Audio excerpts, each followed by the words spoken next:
Hi hello ನಮಸ್ಕಾರ ಸ್ನೇಹಿತರೆ, ನಾನು ನಿಮ್ಮ ಮನೆಯ ಮಗಳು Girija Hiremath. Welcome to Gavisiri all in one channel. ಇವತ್ತಿನ ನನ್ನ ರೆಸಿಪಿ ಅಲಸಂದಿ ವಡೆ. ಬನ್ನಿ ಅಲಸಂದಿ ವಡೆ ಹೇಗೆ ಮಾಡೋದು ಅಂತ ತಿಳ್ಕೊಂಬಿಡೋಣ. ಮೊದಲು ಅಲಸಂದಿ ಬೇಳೆಯನ್ನು ಚೆನ್ನಾಗಿ ತೊಳೆದು ರಾತ್ರಿ ಇಡೀ ನೆನೆಸಿ ತೊಗೊಂಡಿದ್ದೀನಿ. ಇದನ್ನು ಗ್ರೈಂಡ್ ಮಾಡ್ಕೊಳ್ಳೋಣ. ನೋಡಿ, ನುಣ್ಣಿಗೆ ರುಬ್ಬಿ ರೆಡಿ ಮಾಡಿರುವಂಥ ಪೇಸ್ಟ್ ನಾನಿವಾಗ ತೋರಿಸ್ತಾ ಇದ್ದೀನಿ.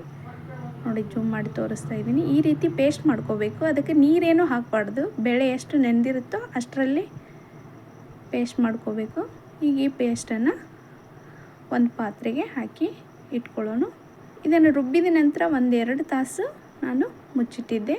ಇವಾಗ ಇದಕ್ಕೆ ಹಸಿರು ಮೆಣಸಿಕಾಯನ್ನು, ಸಣ್ಣಗೆ ಹೆಚ್ಚಿದ ಹಸಿರು ಮೆಣಸಿಕಾಯನ್ನು ಹಾಕಿದ್ದೀನಿ. ಒಂದು ಅರ್ಧ ಚಮಚ ಸಣ್ಣಗೆ ಹೆಚ್ಚಿದ ಶುಂಠಿ ಮತ್ತು ಕೊತ್ತಂಬರಿ, ಕರಿಬೇವಿನ ಸೊಪ್ಪು, ರುಚಿಗೆ ತಕ್ಕಷ್ಟು ಉಪ್ಪನ್ನು ಹಾಕಿ, ನೀವು ಎಕ್ಸ್ಟ್ರಾ ಟೇಸ್ಟ್ಗೋಸ್ಕರ ನೀವು ಬೇಕಿದ್ದರೆ ಕೊಬ್ಬರಿಯನ್ನು ಸಣ್ಣ ಸಣ್ಣದಾಗಿ ಪೀಸ್ ಮಾಡಿ ಇದಕ್ಕೆ ಮಿಕ್ಸ್ ಮಾಡ್ಬೋದು. ಇನ್ನೂ ಟೇಸ್ಟಿಯಾಗಿ ಬರುತ್ತೆ.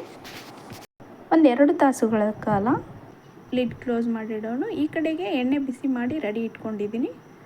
ಅದೇ ಎಣ್ಣೆಗೆ ಈ ರೀತಿ ವಡೆಗಳನ್ನು ಹಾಕ್ತಾ ಹೋಗಿ ನಾನು ಕೈಯಿಂದಲೇ ಶೇಪ್ ಮಾಡಿ ಹಾಕ್ತಾಯಿದ್ದೀನಿ. ಕೆಲವೊಬ್ಬರು ಪ್ಲಾಸ್ಟಿಕ್ ಹಾಳೆಯಲ್ಲಿ ಕೈ ಮೇಲೆ ತಟ್ಟಿ ಹಾಕ್ತಾರೆ. ನಾನು ಇನ್ಸ್ಟಂಟಾಗಿ ನೋಡಿ ಈ ರೀತಿ ಕೈಯಲ್ಲಿ ತೊಗೊಳ್ಳೋ ಅಲ್ಲೇ ಒಂದು ಪ್ರೆಸ್ ಮಾಡೋದು, ಈ ರೀತಿ ಹೋಲ್ಡ್ ಮಾಡಿ ಹಾಕ್ತಾ ಇರೋದು. ತುಂಬ ಫ್ಲಫಿಯಾಗಿ ತುಂಬ ಟೇಸ್ಟಿಯಾಗಿರುತ್ತೆ ಅಲಸಂದಿ ವಡೆ. ಒಂದ್ಸಲ ಟ್ರೈ ಮಾಡಿ ನೋಡಿ. ಇಲ್ಲಿವರೆಗೂ ಸಬ್ಸ್ಕ್ರೈಬ್ ಆಗದೆ ನನ್ನ ಚಾನಲನ್ನು ವೀಕ್ಷಿಸ್ತಾ ಇರೋರು ದಯವಿಟ್ಟು ಸಬ್ಸ್ಕ್ರೈಬ್ ಮಾಡಿಕೊಂಡು ಚಾನಲನ್ನು ವೀಕ್ಷಿಸಿ ಅಂತ ಹೇಳ್ತಾ, ಈ ರೆಸಿಪಿಯ ಬಗ್ಗೆ ನಿಮ್ಮ ಅನಿಸಿಕೆ ಅಭಿಪ್ರಾಯಗಳನ್ನು ತಿಳಿಸಿ.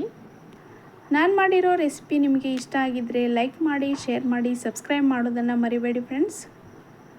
ಈ ರೆಸಿಪಿ ಏನಾದರೂ ನಿಮಗೆ ಇಷ್ಟ ಆದರೆ ನಿಮ್ಮ ಫ್ಯಾಮಿಲಿ ಫ್ರೆಂಡ್ಸ್ಗೆಲ್ಲ ಶೇರ್ ಮಾಡಿ ಅಂತ ಹೇಳ್ತಾ, ನೋಡಿ ವಡೆ ಯಾವ ರೀತಿ ಮಾಡ್ಕೊಳ್ಳೋದು ಅಂಥೇಳಿ ತೋರಿಸ್ತಾ ಇದ್ದೀನಿ. ನಾನು ಕೈನಲ್ಲೇ ಮಾಡಿ ತೋರಿಸಿದ್ದೀನಿ. ಯಾವುದೇ ಪೇಪರ್ ಏನೂ ಯೂಸ್ ಮಾಡಿಲ್ಲ. ನೋಡಿ, ನಿಮಗೆ ನೋಡಿ ಪ್ರೆಸ್ ಮಾಡಿ ತೋರಿಸ್ತಾ ಇದ್ದೀನಿ. ಎಷ್ಟು ಫ್ಲಫಿ ಆಗಿದೆ.